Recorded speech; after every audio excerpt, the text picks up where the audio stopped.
उनको क्या है कि हिस्ट्री की जानकारी नहीं लगती और जिस तरह से राज पर उनको जानकारी लेनी चाहिए, वो एक पार्लियामेंटेरियन। मुझे लगता है राहुल गांधी को या तो जानकारी नहीं है या वो जानबूझकर छवि धूमिल करना चाहते हैं राज परिवारों की। राहुल गांधी के अखबार में प्रकाशित लेख से पूर्व राजघराने ने बड़ी आपत्ति जताई है। राहुल गांधी के अंग्रेजी व हिंदी अखबारों में प्रकाशित लेख को सोशल मीडिया अकाउंट एक्स पर साझा किया था। उसके बाद पूरे देश की राजनीति में खूब प्रतिक्रियाएं हुईं और पूर्व राज परिवार से जुड़े सदस्य व नेता न सिर्फ निंदा व्यक्त कर रहे हैं, बल्कि राहुल गांधी को इतिहास देखने की नसीहतें दी जा रही हैं। हालांकि राहुल गांधी अब भी अपनी बात पर अड़े हैं। राहुल गांधी की ओर से लिखा गया है, ईस्ट इंडिया कंपनी ने भारत की आवाज़ अपने कारोबारी शक्ति से नहीं बल्कि शिकंजे से कुचली थी। ईस्ट इंडिया कंपनी ने भारत के राजा नवाबों को डरा धमकाकर उन्हें घूस देकर राज किया था। ईस्ट इंडिया कंपनी तो खत्म हो गई, लेकिन उससे जो डर पैदा हुआ था वह डर अब फिर से दिखने लगा है। हमने अपनी आज़ादी किसी अन्य देश के हाथों नहीं खोई है, बल्कि एकाधिकारवादी निगम से खोई है। राहुल गांधी के लेख पर पूर्व राज परिवार के सदस्य गुस्से में है और भाजपा नेता भी निंदा कर रहे हैं। राजस्थान की डिप्टी सीएम व जयपुर पूर्व राज परिवार की सदस्य दिया कुमारी ने कहा कि राहुल गांधी जी को इतिहास का ज्ञान नहीं है। राज परिवारों ने सर्वस्व लुटा दिया था। राहुल गांधी ने पूर्व राजघरानों की छवि धूमिल करने का प्रयास किया है।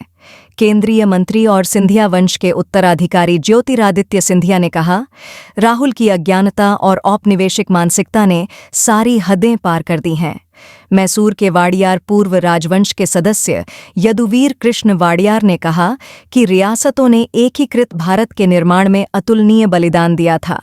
राहुल गांधी में ज्ञान की कमी है। यह लेख उनकी अज्ञानता को दर्शाता है, लेकिन राहुल गांधी इन हमलों के बाद बैकफुट पर जाने के बजाय फ्रंट फुट पर आते दिखे और अपनी बात को सही बताया। खैर, आने वाले समय में इसमें क्या कुछ प्रतिक्रिया आती है, वह भी देखने वाली होगी। बिल्कुल, जो राहुल गांधी के लेख में उन्होंने कहा है, मैं उसकी घोर निंदा करती हूँ।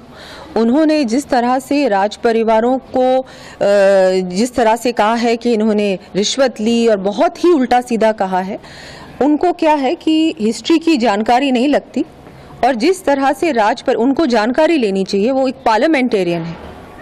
इस तरह की बात कहने से पहले उनको पूरे तथ्यों की जानकारी लेनी चाहिए थी, जो उन्होंने नहीं ली। जो राज परिवार है, उनके कंट्रीब्यूशन सब जानते हैं। पूर्व राज परिवारों ने जब भारत का एकीकरण हुआ, उस समय भी बहुत बड़ा योगदान था। सबसे पहले सारे जो हमारे पूर्व राज परिवार हैं, वो आगे बढ़कर उन्होंने जब सरदार वल्लभ भाई पटेल, जब उनके आग्रह पे, उनके आह्वान पर जब भारत का एकीकरण हुआ, सबसे पहले जितने भी हमारे राज परिवार हैं, वो आगे बढ़कर उन्होंने कहा, हम सब साथ मिलकर एक नया भारत बनाते।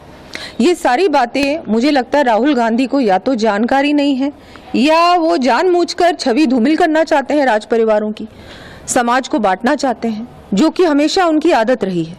वो और उनकी पार्टी हमेशा ही समाजों को बांटना, जातियों को बांटना यही करते आए हैं और उसी का उदाहरण ये भी है।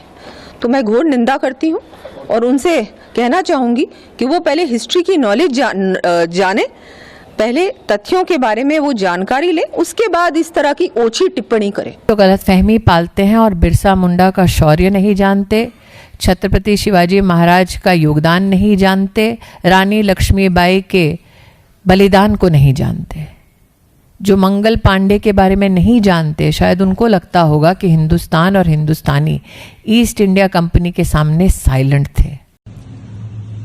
दुनिया में ऐसे कई मुल्क हैं जहाँ पर उद्योगपति कहते हैं कि हमें वहाँ के नेताओं के पास जाने की जरूरत नहीं पड़ती है, ना प्राइम मिनिस्टर, ना मंत्री, किसी के पास जाने की जरूरत नहीं पड़ती है।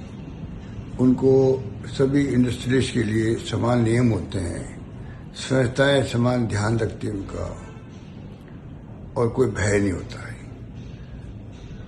इसी की तरफ राहुल गांधी जी ने देश के अंदर देशवासियों का ध्यान आकर्षित किया है। इसको गंभीरता से लेना चाहिए और ये सबके हित में है, ये सबके हित में है।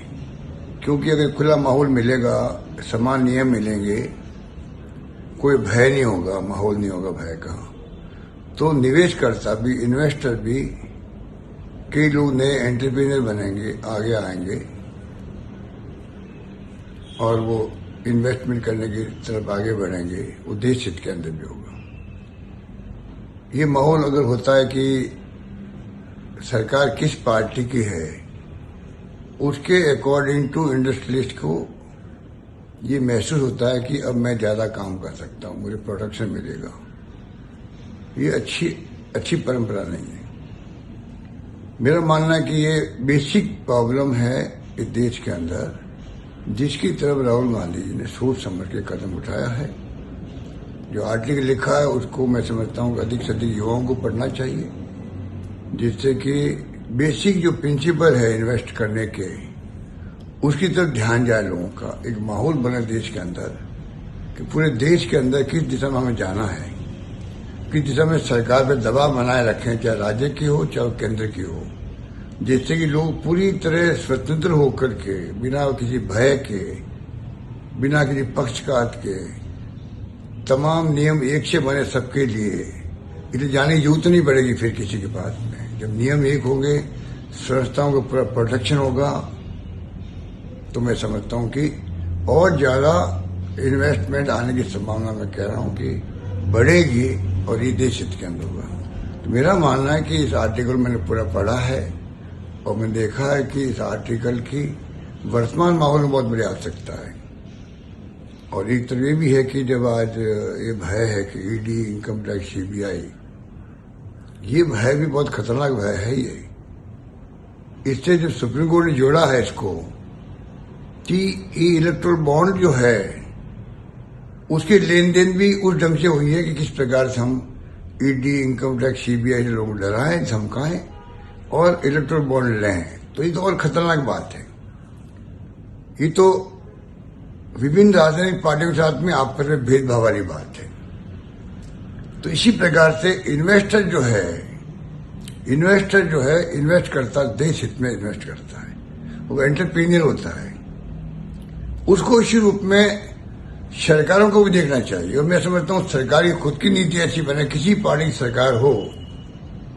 जब राहुल गांधी कहते हैं तो आप समझ सकते हैं राहुल गांधी की क्या सोच है, कांग्रेस की क्या सोच है, इंडिया गठबंधन की क्या सोच है, अपना भी सत्य सामने आ जाती है। यही भाव मैं समझता हूं जब किसी पार्टी की सरकार हो उसको ये भाव रखना चाहिए। ये देश हित के अंदर ही मेरा मानना है। यही बात मैं कहना चाहता था। धन्यवाद।